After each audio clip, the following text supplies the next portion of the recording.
This news update is brought to you by... So, I'm meeting Rico later. Gotta check in with the girls, but first, let me check my usage on the MyLime app. Now, what should I wear? Hashtag sexy. He's here.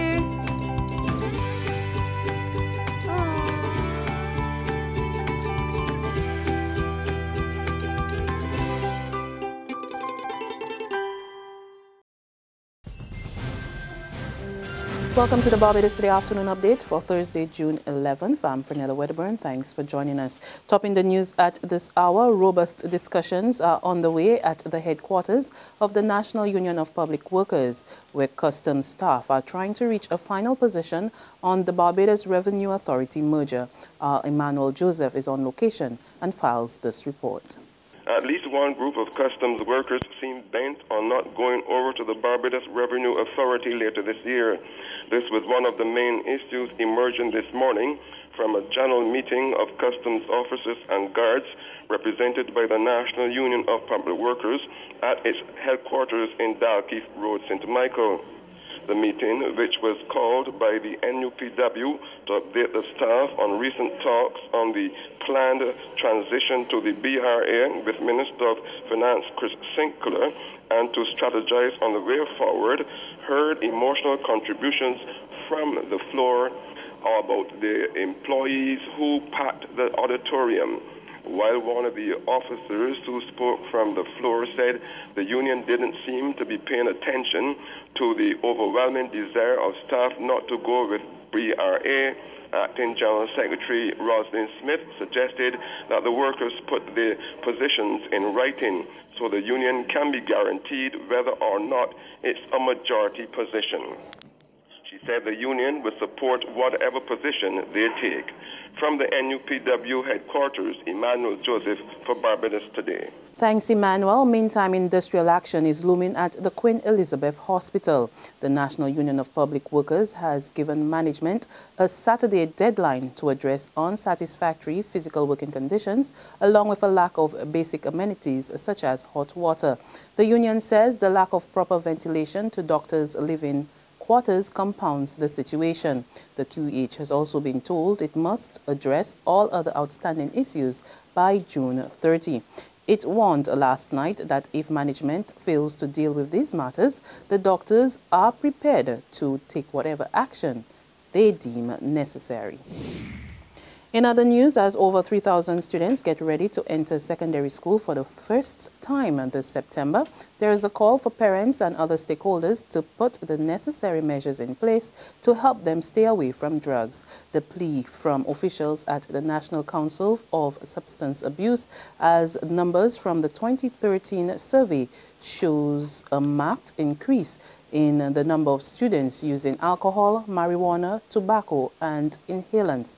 The survey released yesterday by the NCSA research assistant Laura Foster pointed out that males outrank their female classmates when using these drugs, which they say are sourced by family members and friends. While we can see that alcohol, marijuana, inhalants, and tobacco remain the four most commonly used drugs by secondary school students, and alcohol also continues to be the most frequently used substance, and its use far surpasses that of the other substances. And little change has taken place between 2006 and 2013 with respect to the levels of alcohol, tobacco, and inhalant use, but there has been a clear increase in marijuana use.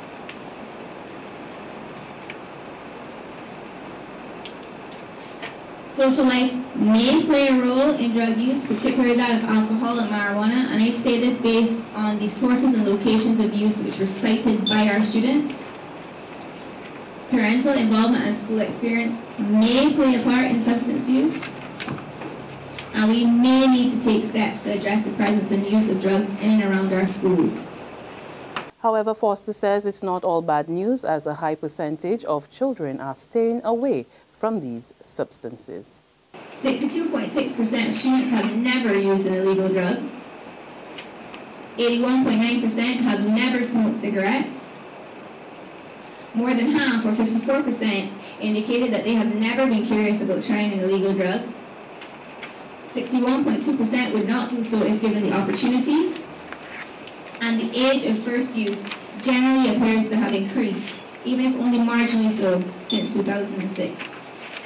And now a quick update on Zakaya. The courageous 14-year-old is now preparing for her second surgery. Last night, her family, along with the Springer Memorial student, took the difficult decision to have her left forearm amputated just a little over 24 hours after surgeons at the Queen Elizabeth Hospital reattached the limb, which was severed during Tuesday's bus accident at Nursery Drive bus terminal. In sports now, the West Indies won the toss and chose to field on the opening day of the second test against Australia at Jamaica's Sabina Park. The regional side made 3 changes as a finger injury has claimed leg spinner Devendra Bishu and illness has sidelined Marlon Samuels and Shannon Gabriel. They were replaced with left arm spinner Versami Purmal, fast bowler Kima Roach and opener Rajendra Chandrika. The Australia side is unchanged. There's regional and international news after this short break. Farley Hill, Crane Beach, fried chicken at Pug's Bar. All parts of Barbadian life that some might know, but others don't. So join me, Katrina Marshall, as I go about town and across country, peeking into tucked away districts and liming with the people who bring them to life. About town and across country, coming soon to Barbados Today, news you can trust.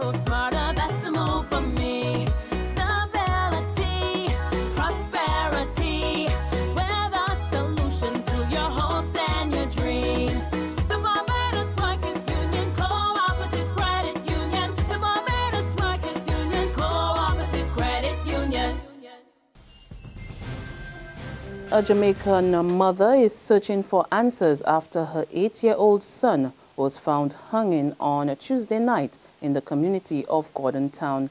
The child was found hanging by a shoelace at a nearby location where he normally played with his brother and other friends. Police are still searching for clues amid speculation that the boy, Chad Robinson, may have committed suicide, but lawmen declined to comment on those claims.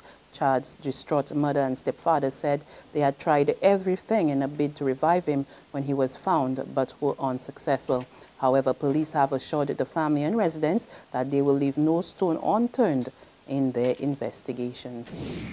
And on the international scene, China's former security chief has been sentenced to life behind bars on corruption charges. Reports say the ex-senior official was found guilty of bribery, abuse of power, and intentionally disclosing national secrets.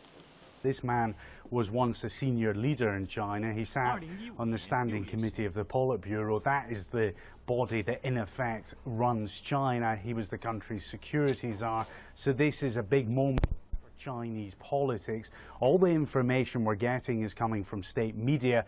This verdict came out of the blue. The trial was held in secret, and the reason for that, say the authorities, is because it involves state secrets. But I think there's another reason, sensitivity, because had this trial been made public, then many in China would have asked how such a senior leader could have operated at the very highest levels of the Communist Party for so many years, being found of bribery, abuse of power. How could that have been allowed to happen?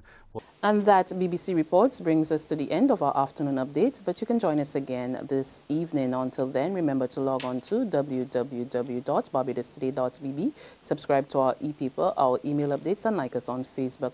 You can also catch us on iZoomi Media in bus terminals or screenplay at supermarkets and gas stations near you. Also tune in to Channel 101 online TV as well as Mix 96.9 FM. There you can hear all the latest news and sports. I'm Fernella Wedderburn to continue to enjoy your day.